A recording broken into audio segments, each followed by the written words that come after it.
अस्सलाम वालेकुम दोस्तों, मैं हूं मोहम्मद इमरान अली और मेरे साथ हैं साजिद नसीम भट्ट साहब। दोस्तों, आज मैं एक ऐसा अफसोसनाक वाकया आपके साथ शेयर करने जा रहा हूं, एक ऐसे बाप का कि जो रात के 1:30 बजे गली में खड़ा था क्योंकि उसके 4 बेटों ने उसको घर से बाहर निकाल दिया था।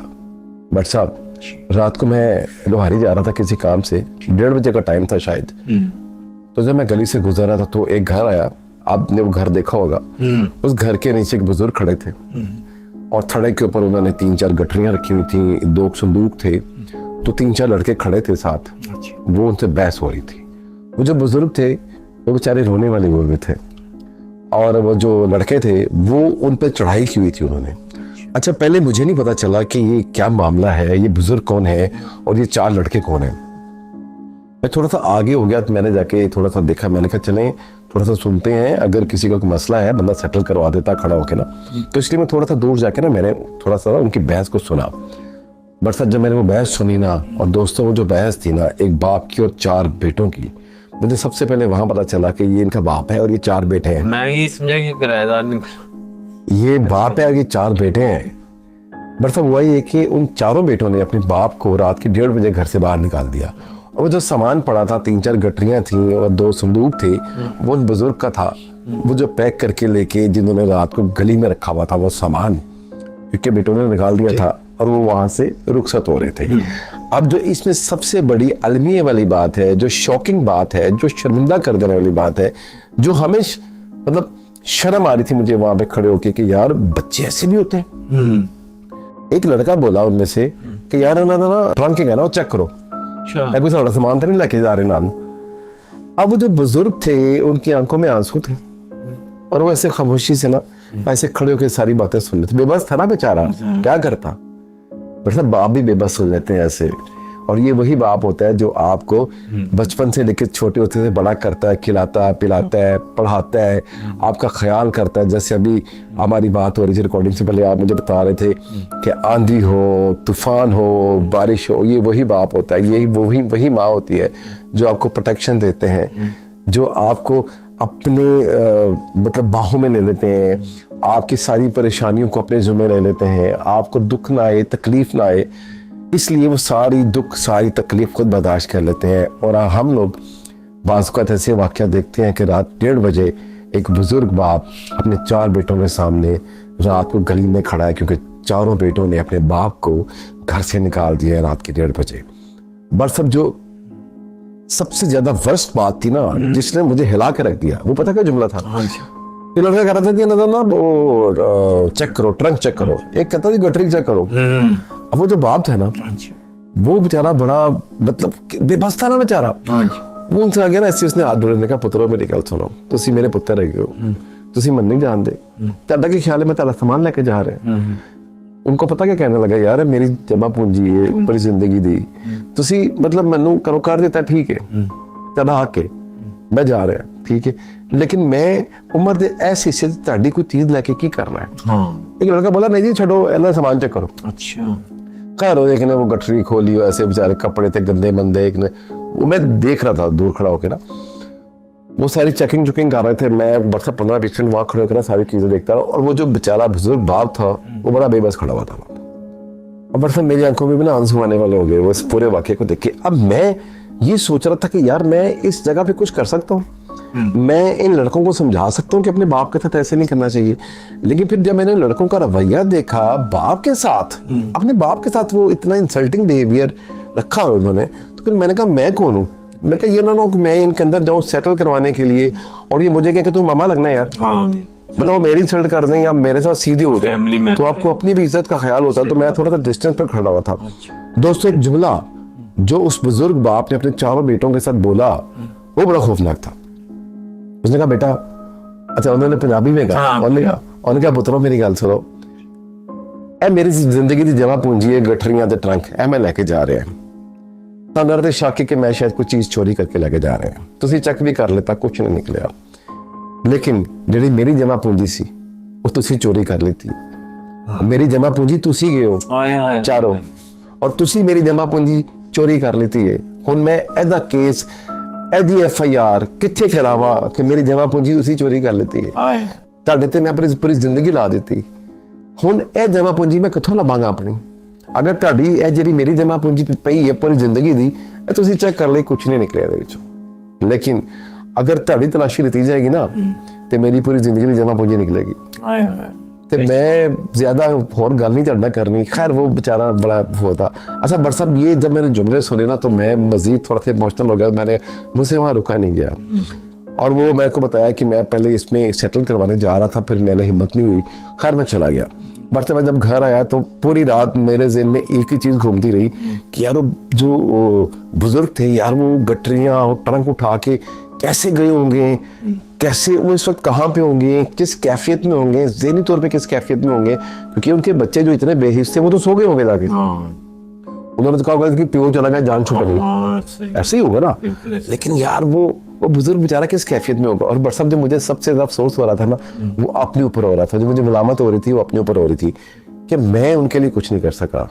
हालांकि मैंने एफर्ट की, ऑनेस्टी के साथ मैंने एफर्ट की, लेकिन आपको अपनी इज्जत का भी ख्याल होता है कि यार वो बच्चे, वो जो लड़के थे, वो मेरी बेइज्जती ना कर दें या मेरे साथ झगड़ पड़े कि हमारे घर का मामला है, आप कौन होते हैं बीच में। तो मैं इसलिए बट साहब खामोशी से चला गया। अच्छा बट साहब, आपकी तरफ आते हैं, आपने पूरा वाकया सुना। बट साहब क्या कहेंगे ऐसी औलाद के बारे में? दरअसल गल है कि माँ बाप जिहड़े ने वाकई तुसीं कहा है कि अनमोल, यानी कि इन्हां दी कोई कीमत नहीं हुंदी। और एक ऐसा फल है, एक ऐसा मिठा फल दिखावे तो जिन्ना भी तुसीं खाओगे ना, ये तुहानूं तकलीफ नहीं देगा। तुसीं कोई मिठाई चीज़ खाओगे तुहानूं शुगर हो जाएगी, बीमारी आ जाएगी, या फल सड़ जाएगा, बल जाएगा। और ये ऐसा फल है कि जिन्ना मर्जी खाई जाओ, जिन्ना मर्जी खाई जाओ, और फाका ही होएगा, नुकसान नहीं होएगा। तुसीं खाई जाओगे, खाई जाओ, की होएगा? फायदा होएगा। और अल्लाह ताला ते कुरान शरीफ से खुद फरमाते हैं कि जब तेरे माँ बाप बूढ़े हो जाना, जब तुम्हारे माँ बाप बूढ़े हो जाएं तो उनकी तरफ आप उफ तक न करें।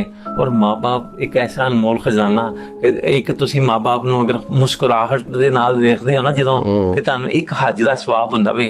तो आपने फरमाया अगर मैं 2 वारी वेख रहा हूं कि आपने फरमाया कि 2 वारी हज दा सवाब होगा।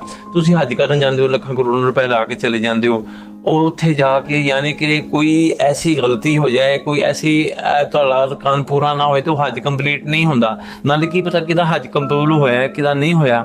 लेकिन यह ते सरासर लिख दिता गया वे, यानी कबूल ही है।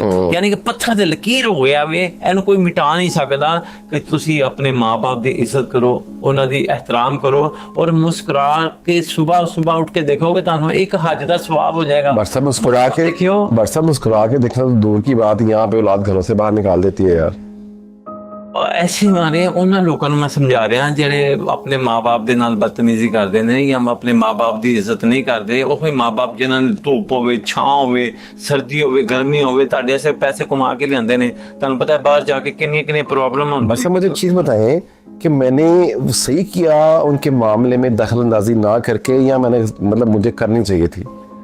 देखो जी गल है कि अव्वल तो नेकी यह होंदी है कि जाके अगले नूं समझाया जाए कि यार तुहाडे माँ बाप ही कहने खुदा दे वास्ते तुसीं इस तरह ना करो। जाहिर है कि अगर वो बदतमीजी भी करते हैं तो कोई भाई देखो मैं तो तुहानूं समझा रहा, मेरे करना चाहे गल पई सी ते मैं तुहानूं समझा रहा। अगों तुसीं अमल करना ना अमल करना वो तुहाडा काम है। साडा काम हुंदा है अगले नूं नेकी दी राह दिखा देना, क्योंकि अल्लाह ताला ने फरमाया मोहम्मद सल्लल्लाहु अलैहि वसल्लम तुम इनके कोई ठेकेदार नहीं है तुसीं दे कि तुसीं कोई सिर पीड़ लवो। तुहाडा काम है इन्हां दे कन्नां 'च आवाज़ दे देना, अज़ान देना। पर अगर वो नमाज पढ़न ना पढ़न उन्हां मसला है ते हदायत मैं ही देनी है। लेकिन इहो जी बदबख्त औलाद दा की कीता जावे या की कहा जावे उन्होंने ਜਿਹੜੇ ਆਪਣੇ ਮਾਂ-ਬਾਪ ਦੇ ਨਾਲ ਬਦਤਮੀਜ਼ੀ ਕਰਦੇ ਨੇ। ਮੈਂ ਦੇਖੋ ਸਾਡੇ ਵਾਲਿਦ ਸਾਹਿਬ, ਅਸੀਂ ਵੀ ਸਾਡੇ ਮਾਂ-ਬਾਪ ਸਨ, ਸਾਡੇ ਵਾਲਿਦ ਸਾਹਿਬ ਦਾ ਮੈਂ ਛੋਟੇ ਨਾਲ ਕਿੱਸਾ ਅਗਰ ਕਹੋ ਤੇ ਸੁਣਾ ਦੇਣਾ। ਜੀ ਸੁਣਾਇਆ। जब वालिद साहब का आखिरी टाइम आ गया ना तो माशाल्लाह बिल्कुल ठीक ठाक सन, लेकिन वो याददाश्त कुछ कमजोर हो गई थी, बुढ़ापे छो ही जाती है। तो मैंने कहते ने साजिद बेटा तो अपना रोटी खाती, देखो मोहब्बत मैं दसना कि माँ बाप मर के बिस्तरे पे आवे तो मैं कहता पुत्र तू रोटी खाती कि नहीं खाती। मेरी फिक्र करते पे, अपनी नहीं फिक्र करते पे कि मैंने दवाई दी वो। मैं कहते रोटी खाती कि नहीं खाती, मैं क्या अबू जी मैंने रोटी खा लेती है। वो कहते अच्छा फिर 10 मिनट बाद में तू रोटी क्यों नहीं खाती। और मैं क्या अबू जी मैं नहीं खा लेना वहाँ, फिर मैं खाधी मैं यानी कि ऐसी यानी कि आप जी कि तुसी बार-बार पूछी जा रहे हो। तो मैं कोई कहते देता मैं रोटी खा लेती है, फिर तुसी बार पूछा। नहीं खुदा गवाह है ਕਿ ਅਸੀਂ ਜਿੰਨੀ ਵਾਰੀ ਵੀ ਉਹਨਾਂ ਕੋਲ ਗੱਲ ਕੀਤੀ ਹੈ ਨਾ ਤੇ ਅਸੀਂ ਯਕੀਨ ਕਰੋ ਕਿ ਅਸੀਂ ਉਹ ਕੀਤੀ ਹੀ ਨਹੀਂ।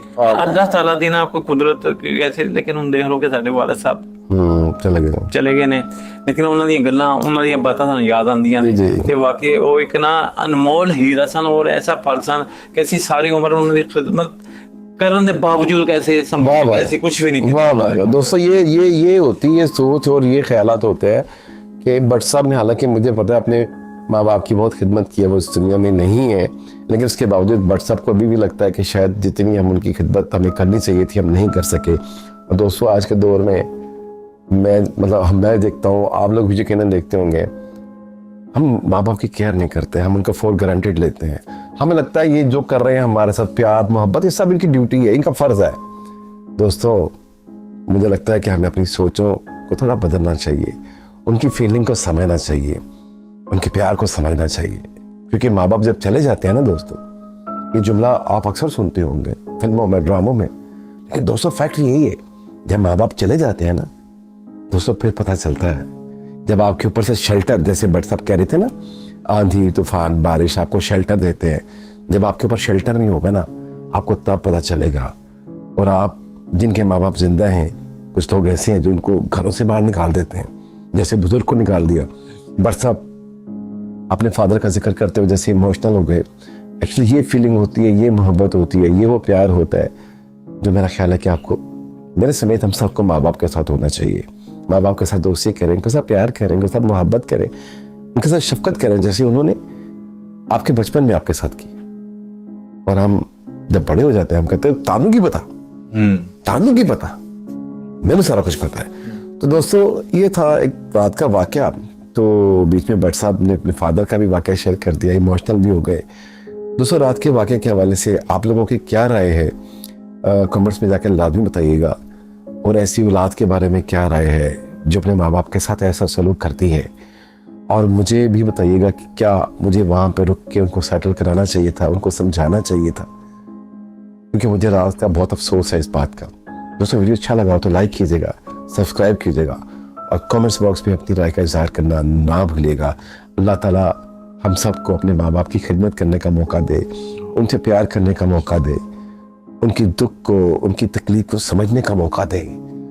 बाज़ औक़ात हमारे वालिदैन ना चाहते हुए भी कोई ऐसी बात हमसे कहना चाह रहे होते हैं, बाज़ औक़ात हमारे वालिदैन खामोश होते हैं लेकिन हमें बहुत कुछ कहना चाह रहे होते हैं। वो हमें इसलिए नहीं कहते क्योंकि वो हमसे डरते हैं, वो हमसे डरना शुरू हो जाते हैं कि यार इन्होंने गल की ना बच्चों को बुरा ना मना जन, एक उल्टा जवाब ना दे दें, तो हमारे पेरेंट्स बाज़ औक़ात हमसे ना डरना भी शुरू हो जाते हैं। तो दोस्तों इस वक्त से बचना चाहिए, माँ बाप का ख्याल लाजमी करना चाहिए यार, आप पर भी आना, ये सबके ऊपर ही आना, और ये दुनिया की हकीकत है। दोस्तों आपसे लेता हूँ इजाज़त, अपना बहुत सारा ख्याल रखिएगा और हमें दुआ में याद रखिएगा। अस्सलाम वालेकुम। और मेरे यार दोस्त सज्जन Bedi Hong Kong, Taiwan, Singapore, Korea, China, America, Canada, USA, जहाँ से भी देख रहे हैं ना, प्लीज़ वो हमें बताएं, अपने मुल्क का नाम बताएं और हमारी